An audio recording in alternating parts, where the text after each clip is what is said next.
You're listening to No Hipsters Pod. Fuck you, you little crusty lip ashy bitch on my motherfucking page. Most of you motherfuckers have issues. You have toxic masculinity issues. What's wrong? A strong black woman intimidates you, you little bitch? Is that what the fucking problem is? All you fucking, y'all are like the incels of the black community. You fucking bitches sit on fucking Twitter all day and share black torture porn of black people getting fucking shot or terrorized by white people. And you don't have shit of fucking substance to say. But you hop in my motherfucking mentions, think that you're going to fucking intimidate me, and that's never going to happen because you're fucking irrelevant. You motherfuckers don't even vote. Why would I give a fuck about your opinion? Who the fuck are you? Nobody. That's who. Episode 30, No Hipsters Pod. It's your boy Ronce, the founder of NoHipstersLoud.com. And this week, our co-host is rapper extraordinaire Sebastian Francis. Sebastian, say what's up. Hey, what's going on, everybody? Appreciate you having me, Ronce. First show of the year, and I thought it was going to be about one thing, and it turns out that so much shit has happened in the last few days. Of course, the Capitol Hill riots is all everyone can talk about because that is, quite frankly, the craziest thing I've seen in a long time. And first of all, I just wanted to get your thoughts about that.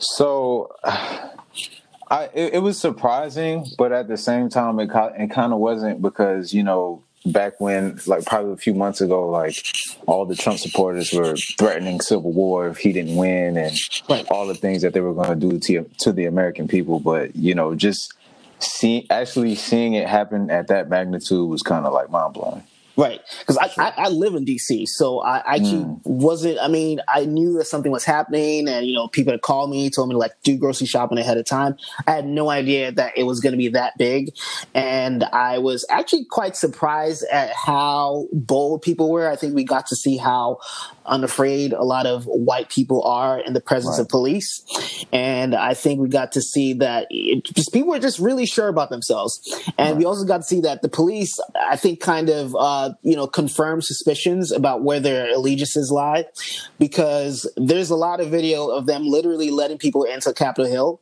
Right. And also, I don't know if you've been inside that building before, but it's pretty much a maze. And so it's not easy to know exactly where you're going to. And so the fact that they knew exactly where they were going, they knew what offices to go to, because like Nancy Pelosi, Jim Clyburn, a lot of these people's offices are actually unmarked. And so the fact that they knew where they were going suggests that someone on the inside kind of, you know, gave them a playbook to follow. So I think there's very, very scary precedents. And actually, honestly, I mean, people are saying that the impeachment talks are unnecessary. I actually think that they are necessary because 10 days is a lot of time for someone with a lot of power who knows he's about to lose it. And I really think that just to make a statement should actually impeach Donald Trump. What do you think? I think they should definitely get him out of office, man. And I was reading articles this week, and some were saying like he was even thinking about putting himself on the pardon list so that when he gets out of office, like he can't go to jail, you know. And I just feel like this is a very dangerous man and a very dangerous time in history, because for him to even say he's not going to show up at the inauguration, I think that's dangerous in itself, because I feel like a lot of these people haven't gone home. And their only intent is to wreak more havoc more than they already done. Facts. And it's funny. So the reason why he was banned from Twitter actually is because they thought when he made the announcement that he wasn't going was pretty much a wink telling people that they could attack because he's not going to be there. And so that's why he got suspended from Twitter. And so like 4 or 5 people, actually 5 people, 1 officer, 4 protesters. And the one that people keep talking about is Ashley Babbitt, who is this like 14-year Navy vet.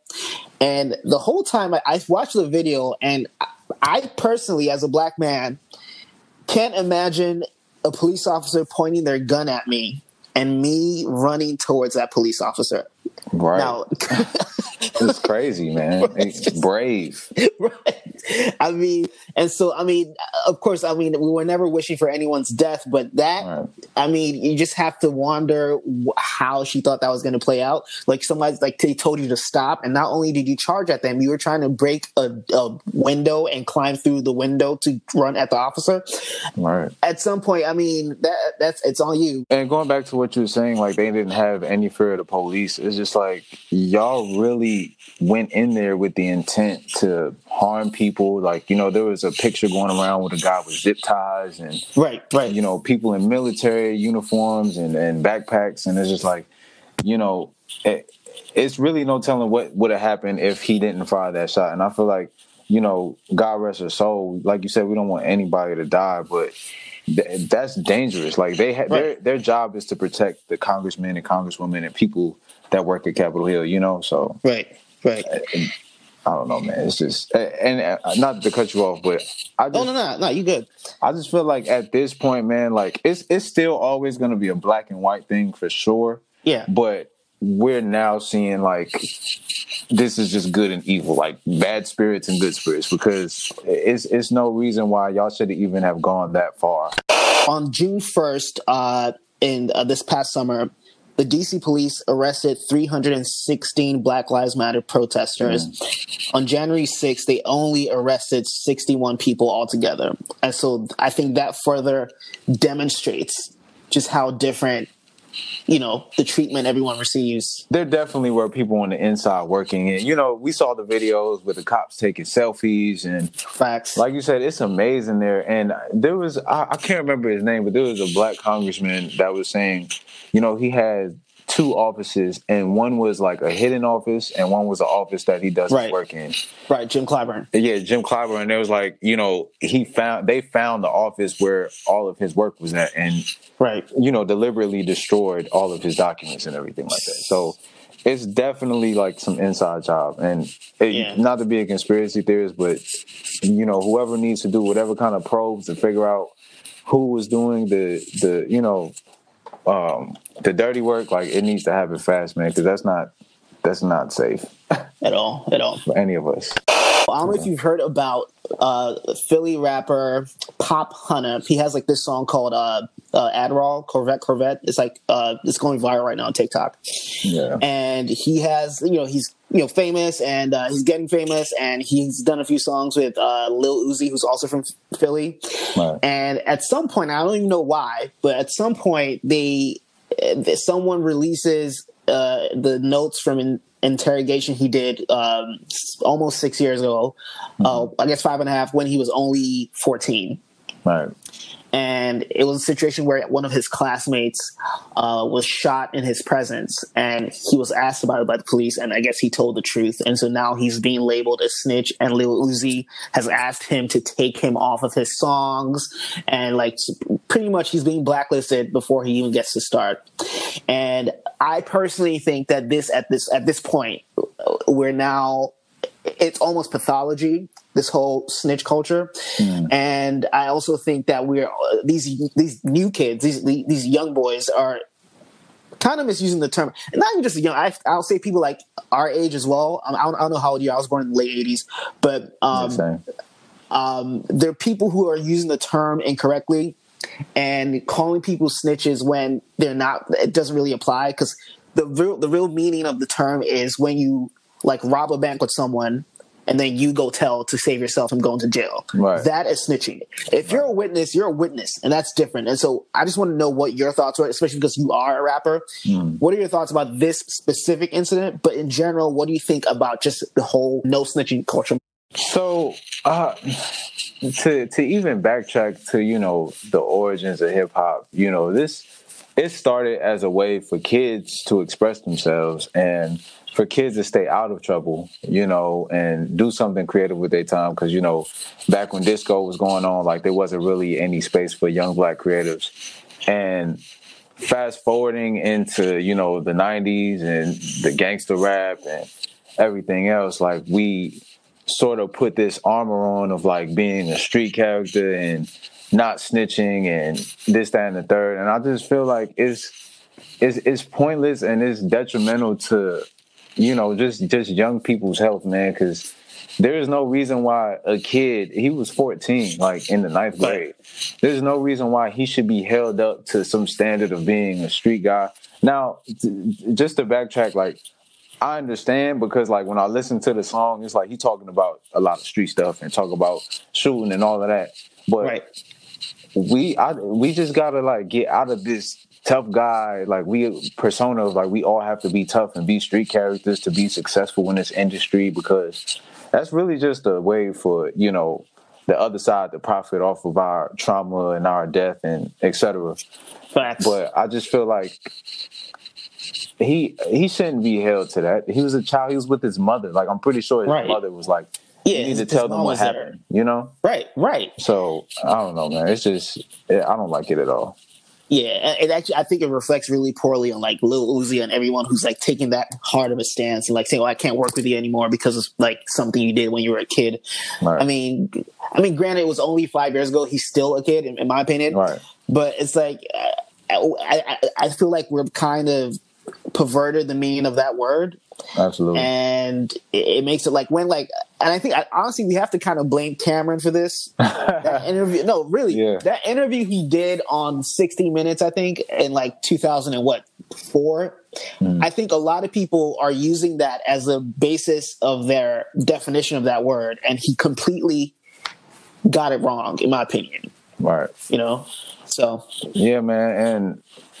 Like I said, man, I just feel like kids should be able to be kids, and we shouldn't have to keep making music. Like, we've been making this music about killing one another and stuff for like 40 plus years, and it's like, are y'all not tired of hearing this same story like play out and just hearing people do crimes and stuff like that? Like, we a lot better than this, man, and we need different people in our community to do different things besides just rap. Even if you wanted to rap, it's like, I think rap can be done without this. Do you know what I mean? I think you could actually be creative and clever and all that without like perpetuating like this same shit, like this stuff that actually has real consequence, where people are dying and get like, I mean, there's like 5 different up and coming rappers have been killed in the last 6 months alone. Right. Like, that is not something that we should think of as normal or as an integral part of like hip hop. It shouldn't be that way. Yeah, I've never heard a country artist pulled up on another country artist and shot him for a beef song or something like that. You know what I'm saying? Right. And you know, it's funny. I don't even want to even use like country or even like white people as an example. I feel like this is something that we can come to this on our own without even looking outwards. Yeah. Like, we know better. You know, and ultimately these are people who, I mean, that look like us, that were killing. I mean, you can't call. I don't know how you call yourself pro-black and be that committed to perpetuating something that invariably terrorizes black people. You know? Yeah, absolutely.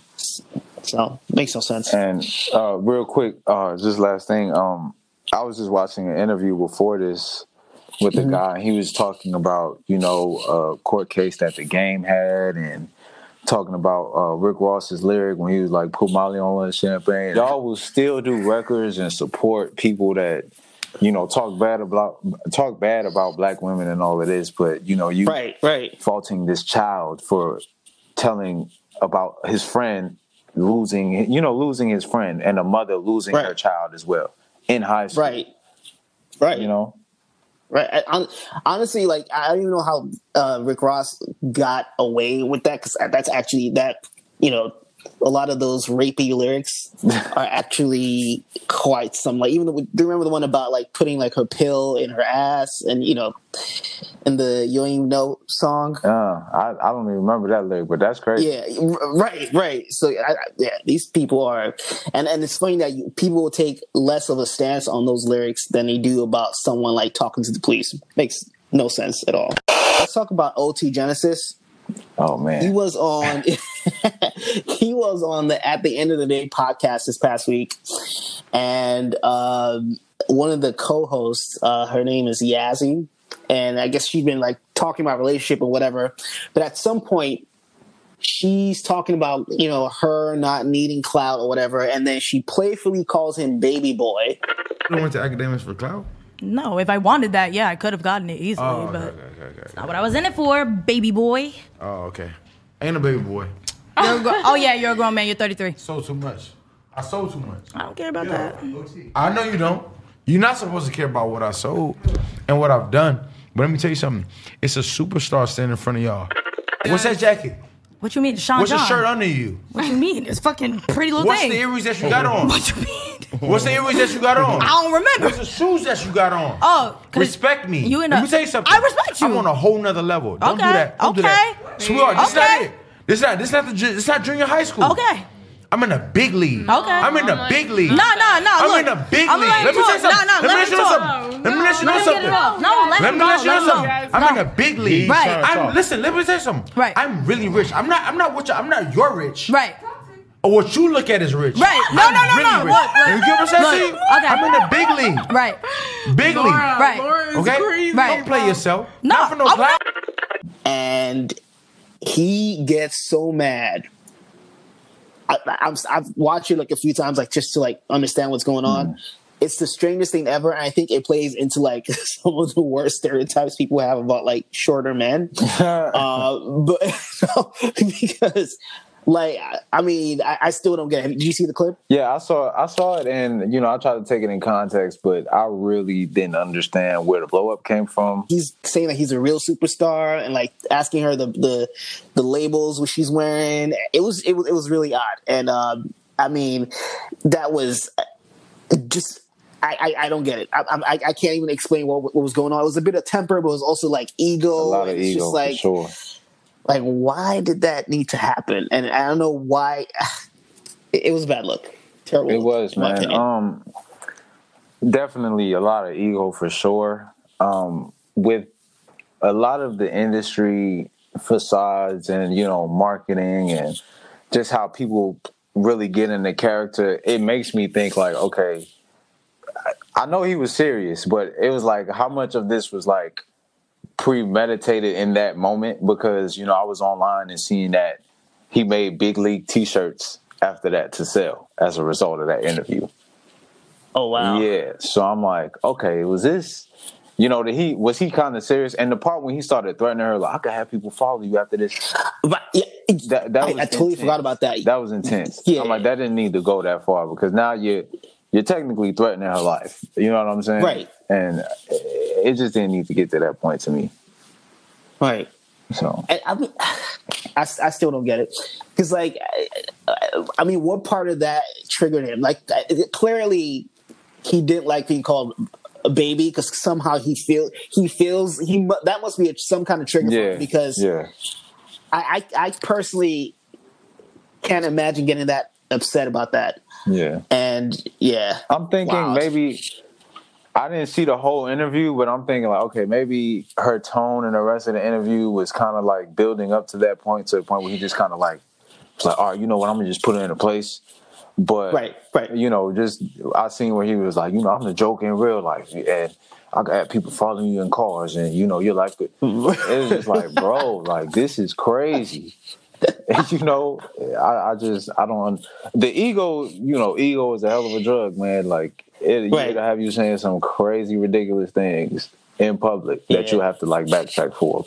Let's talk about Benzino, who's been in the news. Benzino, the founder of Source Magazine, also Love and Hip Hop Star, and he's been in the news beefing with Royce the 5'9", and even like joining Lucas to an extent, and has been like revisiting his beef with Eminem, and the whole thing is strange. I mean, there's so many moving parts. Let me try to tie it up as neatly as I can. Okay. So he suggests, I guess, doing a versus battle with Royce the 5'9". Okay. And then I guess Royce 5'9" basically curves him. And then Joyner comments in the post saying that he had messaged Joyner as well. And so it becomes this whole thing where he's calling them like slaves to Eminem and this and that. And then they start dissing him and talking about his daughter. And then the whole thing kind of like leads to this whole discussion on Clubhouse. First of all, are you on Clubhouse? Yeah. All right, cool. So he gets on Clubhouse and he goes into detail about like everything with Eminem and how he doesn't feel like Eminem has stood up for himself, in the hip hop community, that he always gets these other people, these black rappers to do it for him. And he talks about just how problematic, like the things, he exposed Eminem for are, which I have to say, I agree. Like, all the, talking shit about black women and, it's just the racist stuff that he did, like when he was younger. I don't think that should be excused. And I think it's strange how willing some people are to overlook it. But I think that, and unfortunately, because Benzino isn't respected by a lot of people, people don't really take what he's saying. But I happen to agree. Eminem is questionable in a lot of ways. I think Eminem's style, like a lot of the things that he does, like disrespecting his mom, I think is not natural to like hip hop. Right. And even Benzino mentioned that same point as well. And so I just want to know what your thoughts were on the whole thing. Well, prior to you telling me that about, just Eminem disrespecting black women, I know he had like some songs where he would disrespecting Mariah Carey back in the day and whatnot. Right. But I always feel like Benzino has been able to find a way to keep himself relevant without really dropping music. Now, I know he was in Love and Hip Hop. I didn't really like keep up with that show too much. But right. I'm like, okay, this guy, I feel like Eminem was his trump card to get back into, the conversation and whatnot. But definitely speaking, and, even we was talking about like rapey lyrics and stuff like that and just crazy lyrics. Like Eminem is like the king of that, and just talking about killing people and just ridiculous, insane stuff. But with that stand, I wish I was on that Clubhouse room to hear what Benzino was actually saying and going into detail about. But yeah, I mean, I wouldn't mind agreeing with him in this point because it's, especially if you disrespecting black women, bro. Like you in a very, very black industry and a very black culture, so you don't really have the color, the hue to really even be saying half the stuff you be saying, man. I think the excuse at the time, I believe, was that he had a black girlfriend that he broke up with, and then because of that started making racial insults. Now, I always tell people, any white person, a quote-unquote white person who's like cool, who turns racist on you as soon as you make them mad, has always been a racist. Fact. And so if all it took was a breakup for Eminem to diss all black women, that should tell you exactly who he is. And so that's why I don't really see it for Eminem. I haven't in a long time, but I know that that's a lot of you people's fave. I mean, a lot of people even like list him in their top 5. He's not, I don't think he's that good of a rapper. I mean, aside from all this other shit, I don't think he's that good, but yeah.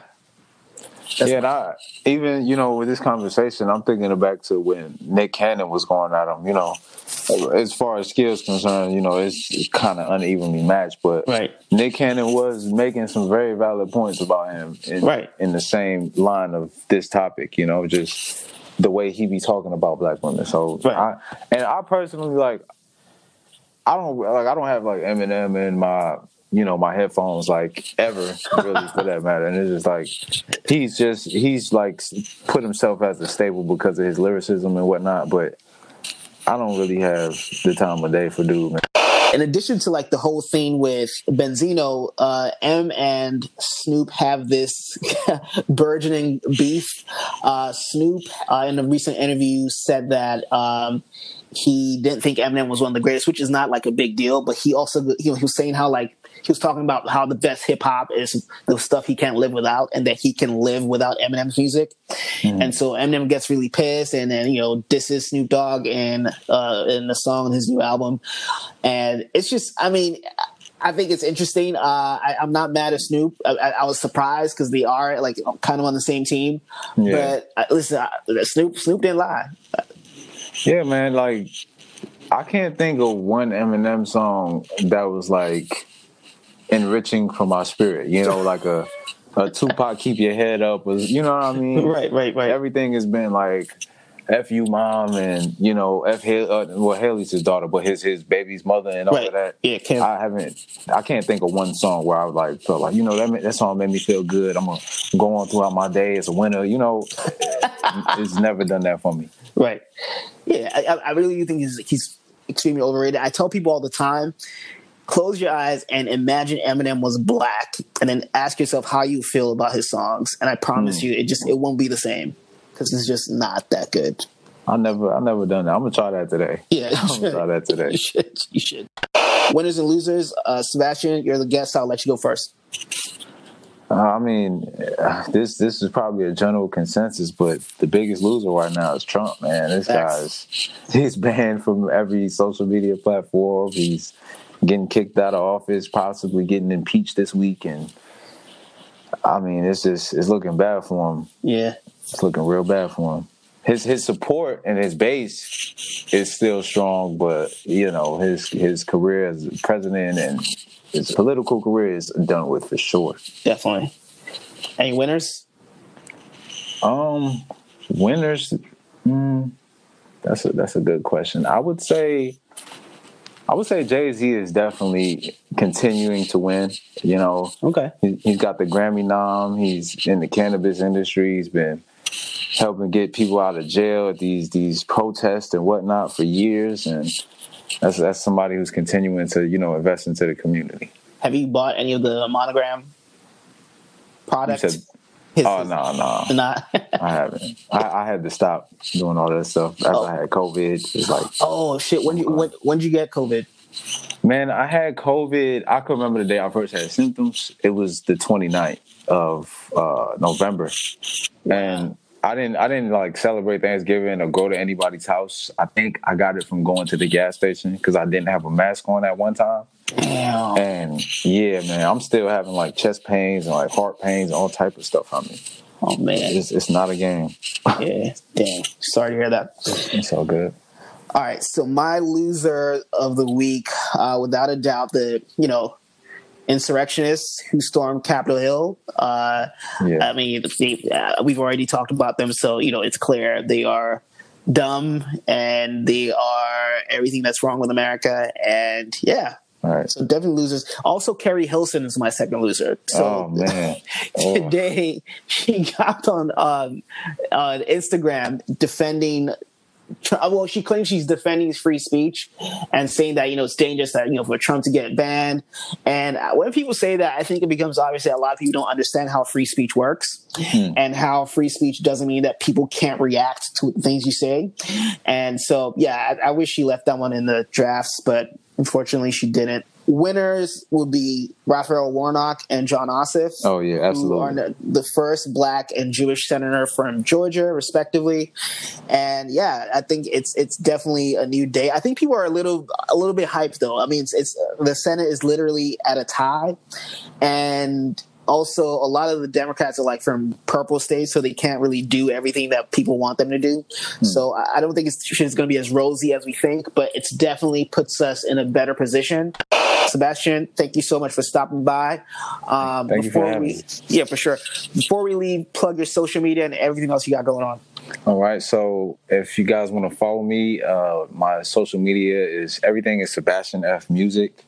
My website, sebastianfmusic.com. You can find like all my videos, merch, everything on there. And recently I dropped a short film back in October called Manhood, the movie. And it was inspired by a song that was produced by my guy, Kevo Wilson, who was he's like a main engineer for Diddy back in the Bad Boy era, like Last Train to Paris era. And yeah, man, that's probably like my biggest prized possession right now that I just want to share with everybody. So, dope. Yeah, man, I appreciate you really having me on here, man. I know we've been talking about it, and right. Glad we made it happen, man. Thank you. For sure. All right, episode 30, No Hipsters Pod. Talk to you next time. Peace. Bye.